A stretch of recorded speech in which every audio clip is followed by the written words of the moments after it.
তো নববর্ষের দুপুরে কিছু ভালো মন্দ খাবো না তা তো হয় না। তো তাই ভাবলাম আজকে একটু বিরিয়ানি করা যাক। আর এখানে দেখতেই পাচ্ছ বিরিয়ানি আর মটন কষা হয়েছে।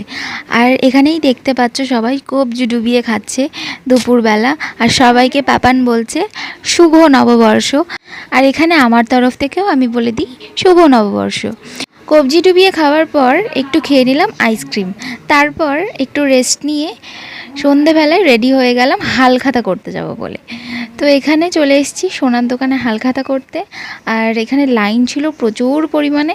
তো তারপর ওখান থেকে বেরিয়ে আমি আর বাবাই চলে গেলাম পাপানের জন্য পয়লা বৈশাখের দুটো জামা কিনতে। তো এখানে জামা কেনা হয়ে গেছে। আর এবার যাবো বাড়ির পথে। আর তোমরা কমেন্ট করে জানাও যে কার কার মনে পড়ে ছোটোবেলার কথা, পয়লা বৈশাখের দিন মা বাবার হাত ধরে কি সুন্দর করে যেতাম আমরা আগে হালখাতা করতে, কি আনন্দটাই না হতো, কত মিষ্টির প্যাকেট পেতাম। তো